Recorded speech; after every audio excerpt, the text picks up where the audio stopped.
Ja, moin Leute. Moin. Ich bin's, Ivo.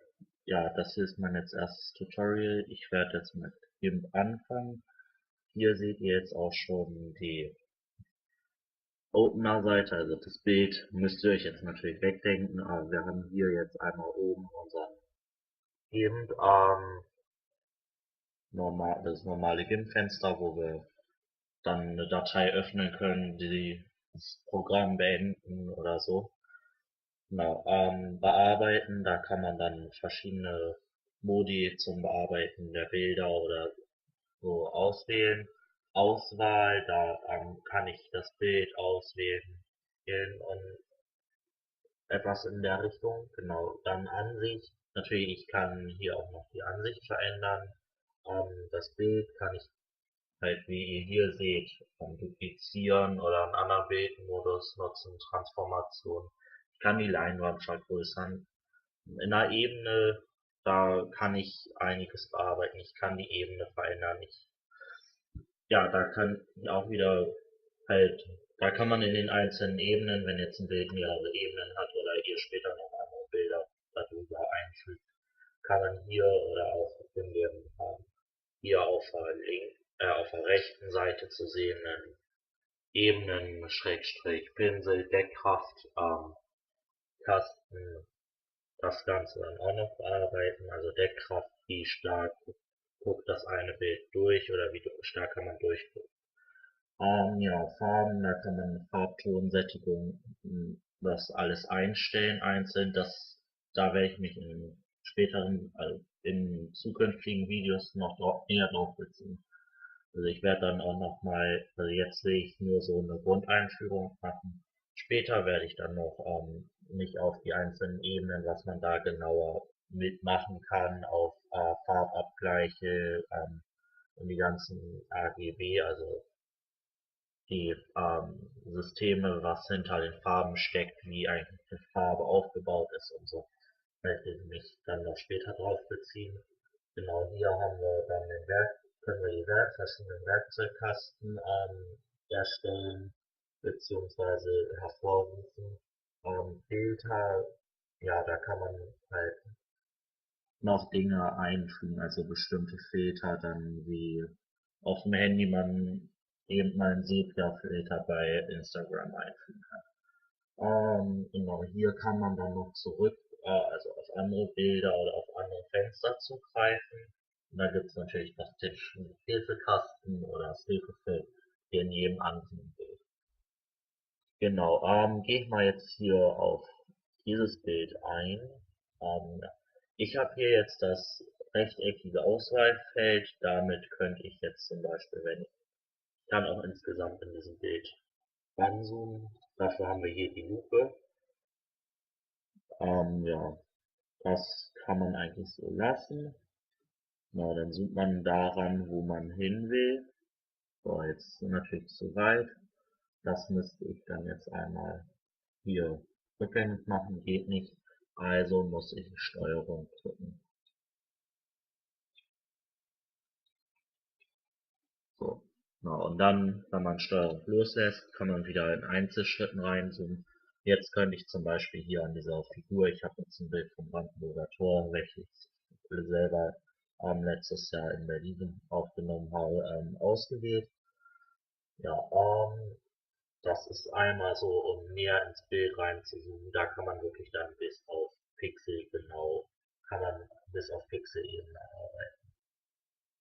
Genau, die, hier dran kann man das Bild eigentlich, nee, falsches Werkzeug, Entschuldigung.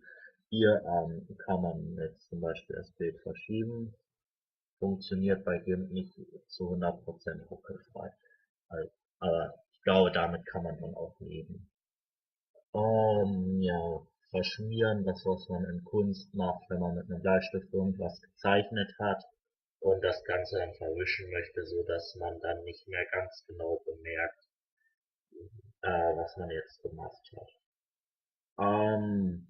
Ja, hier kann man halt nachbelichten, aber darauf werde ich auf diese Spezialfunktion später nochmal genauer ein. Wichtig ist auch am Anfang jetzt hier dieses Stempelsymbol, der Klon.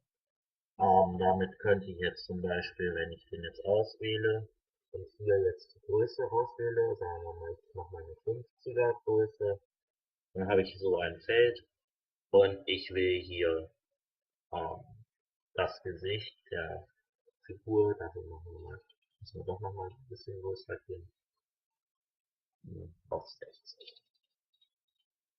So, nehme ich halt, drücke ich die Steuerungstaste, habe das jetzt, kann jetzt dieses Feld hier x-beliebig einfügen. Je öfter ich klicke, desto deutlicher wird es. Das kann ich an x-beliebigen verschiedenen Stellen machen. Könnte jetzt auch das Ganze, indem ich wieder Steuerung drücke, könnte ich irgendwas anderes auswählen, zum Beispiel hier mal so ein Pferdemund, nur so als Beispiel. So, wenn ich jetzt irgendein Objekt habe, zum Beispiel wenn ich jetzt hier einen Vogel vorhätte und will den wegmachen, kann ich, ja hier vor so einem Pferd ist es einfacher oder vor dem Himmel und ich will diesen Vogel nicht. Dann mache ich hier Steuerung, auswählen den Bereich, den ich klonen möchte und kann jetzt hier dann halt, hier habe ich es tatsächlich gemacht, mit ganz vielen quasi Punkten was wegnehmen. Ja, sieht jetzt vielleicht nicht zu 100% schön aus, muss jetzt auch nicht, da wir hier jetzt nicht genau auf die Feinheiten achten.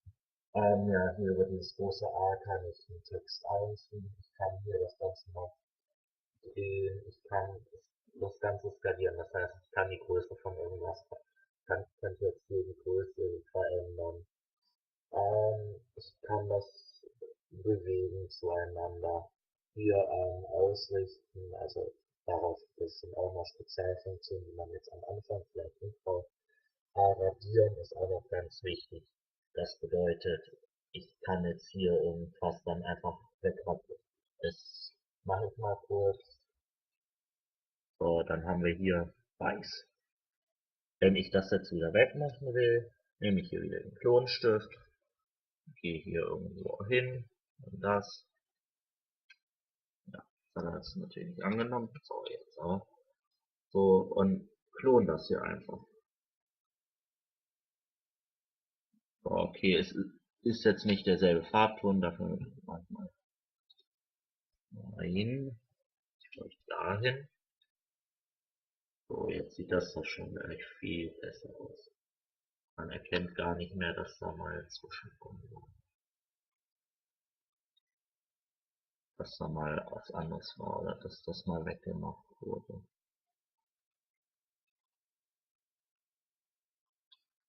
So, also jetzt, wenn man natürlich noch ranzoomen würde, könnte man noch was erkennen. Ja, die rechteckige Auswahl habe ich euch jetzt schon gezeigt.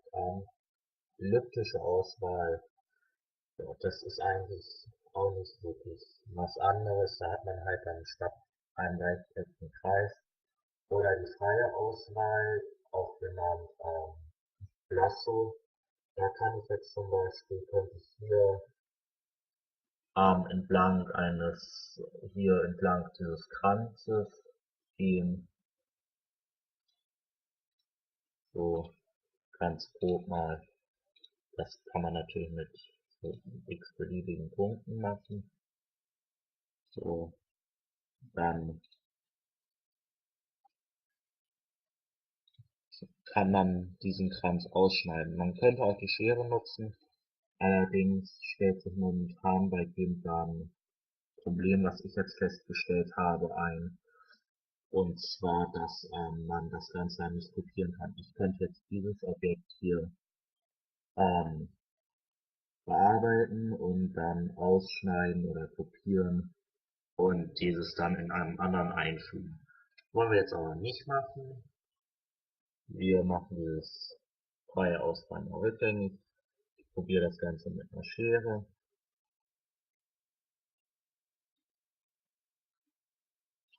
So, da muss man die ganze Zeit dann die Maus, wenn man eine Maus nutzt, festhalten.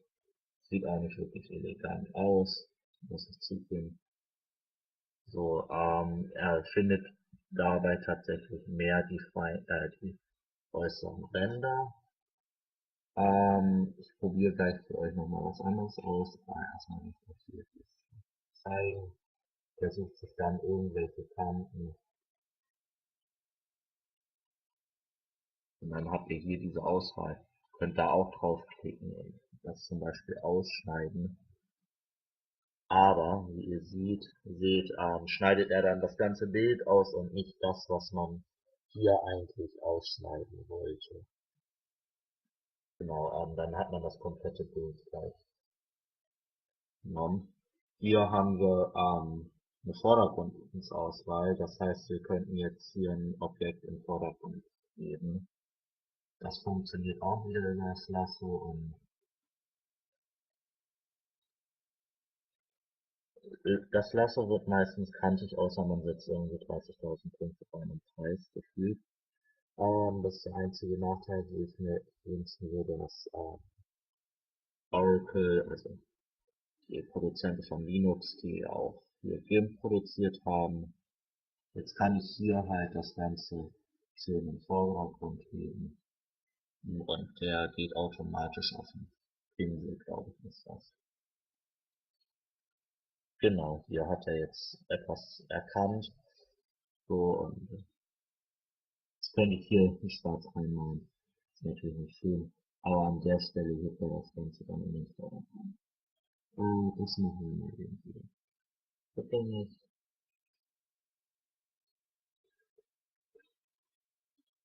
Beim ersten Mal machen würde, nein, macht er natürlich nicht. Dann werde ich versuchen, jetzt diese Vordergrundauswahl. Ja, kann ich gerade nicht rückgängig machen. Dann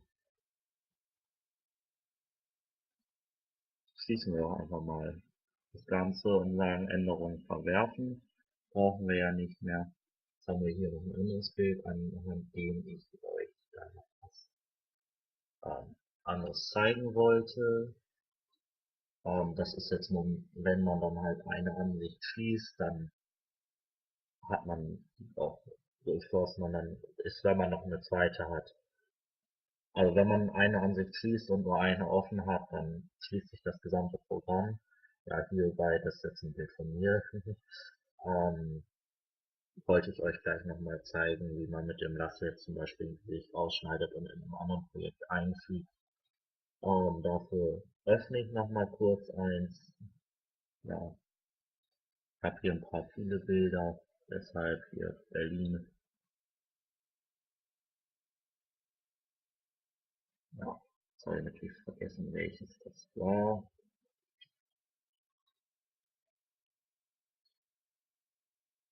Oh, nicht so schlechter Versuch. Ja, da haben wir es wieder. Machen wir dann öffnen. Ja, so sieht das dann im Ganzen aus. Haben wir hier Hintergrund. Das machen wir mal groß. So, und jetzt wollen wir natürlich unser anderes Mod nehmen. Hier, nehmen wir das Lasso. Das anderes wollen wir jetzt hier gerade überhaupt nicht nutzen. Machen hier mal. Wählen uns Eckpunkte, an denen wir Kanten setzen. An denen wird später das Programm dann das Ganze ausschneiden. Ihr könnt jetzt natürlich auch noch ein anderes Bild nehmen. Ich schneide jetzt mal mein Gesicht aus und ich werde es einfach demonstrativ mal der Figur, die auf dem Brandenburger Tor zu sehen ist, demonstrativ aufsetzen. Vielleicht steht es, ich glaube es eher nicht, aber das ist ja jetzt erstmal vollkommen irrelevant. Ich habe das Ganze jetzt markiert. Jetzt kann ich hier auf Bearbeiten und Ausschneiden klicken und es entfernt sich nur der von mir ausgewählte Bereich. Hier nehme ich dann wieder die Lupe zur Hand und so lange an, bis ich den von mir gewünschten Fokus habe. So, und dann mache ich hier Ebene. Ja, genau. Das war es jetzt auch. Hier ist das nämlich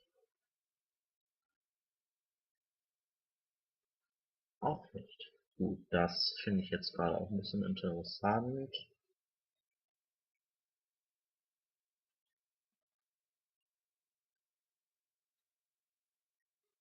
Ja,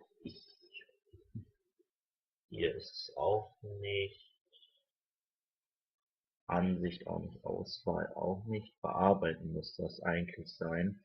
Da ich ja jetzt was ausgeschnitten habe, hier könnte ich jetzt einfügen, als da war es, genau.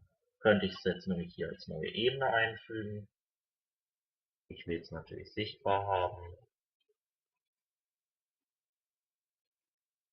So, muss hier wieder rauszoomen, da ich gerade nicht weiß, wo ich es eingefügt habe. Genau, da haben wir das dann auch schon. Da brauchen wir jetzt hier diese Auswahl. Nein, nehmen wir nicht. Dann nehmen wir das, schieben das dahin, drücken hier auf Skalieren. Eigentlich, achso, ja, muss man jetzt natürlich noch auswählen. Das Ganze wollen wir natürlich kleiner haben, zwar sehr viel kleiner. Da wir das aber nicht so machen können, hier verbinden wir das Ganze aber. Und dann können wir das hier schön verschieben. Ich kann das jetzt auch so verschieben, dadurch, dass ich das Ganze hier vereint habe, die Breite zur Höhe, macht er es automatisch. Drücke hier auf Skalieren. So, das hat er jetzt dort so angenommen. Gehe hier wieder drauf, verschiebe das da in die Richtung, nehme mir wieder die Lupe, zoome näher ran, nehme das Ganze in die Auswahl, wie ich es haben möchte. Da es immer noch zu groß ist, drücke ich wieder auf Skalieren. Es ist immer noch, es wird die ganze Zeit in Pixelanzahl angezeigt. Ja, genau. Und es ist auch weiterhin dann, wenn man es einmal zueinander gefügt hat, sichtbar. Wir können hier mal die Deckkraft aufziehen. Jetzt kann ich das hier nämlich auch schon in die Richtung verschieben, wo ich glaube, dass die Figur ist. Genau, hier kann mein Kopf dann daran anpassen. So, habe jetzt hier auch schon die perfekte Größe gefunden. Kann die Deckkraft wieder auf 100% setzen. Das darunter ist natürlich weiterhin existent. Mein Kopf ist da eingefügt. Und jetzt gehen wir hier oben auf Ebene.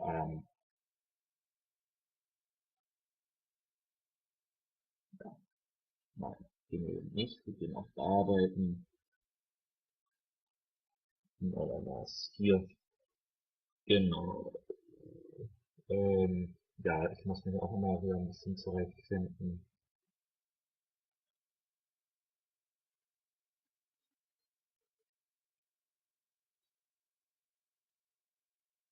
Sichtbare Ebenen vereinen macht ihr dann.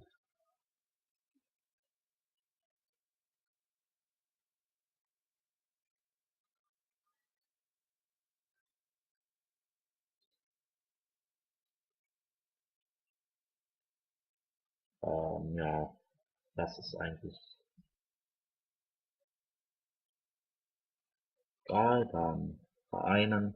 So, und jetzt haben wir hier ein Bild, das wir hier wollen umschieben könnten. Nein, wir wollen natürlich nicht skalieren, zurücksetzen, abbrechen. Hier muss man natürlich immer aufpassen, welches Werkzeug man hat. Aber wir können das hier jetzt frei rumschieben und der Kopf bewegt sich nicht. Um das Ganze jetzt zu exportieren, um daraus ein richtiges Bild zu machen, macht man hier exportieren als. So, jetzt will ich diesen Namen natürlich nicht beibehalten, sondern mache einfach irgendeinen Namen, dann Ur.i. So, genau, das ist dann jetzt mein Name. Hier kann man halt noch auswählen, was man haben will. Wir wollen JPEG haben. Dann drücken wir hier exportieren. Dann kommt hier Etwas erweiterte Optionen kann man eigentlich immer so lassen. Standardwerte braucht ihr eigentlich nicht. Die Qualität wird auch immer nach den Voreinstellungen von Gimp lassen und dann einfach auf Exportieren klicken. Der exportiert das Bild. Schon ist das Ganze fertig. Ja, damit werde ich mich jetzt auch von euch verabschieden. Ich hoffe, euch hat jetzt die Grundeinführung mit den wichtigsten Werkzeugen weitergeholfen und ja, ansonsten, wenn ihr Fragen habt, schreibt es einfach unten in die Kommentare. Ja.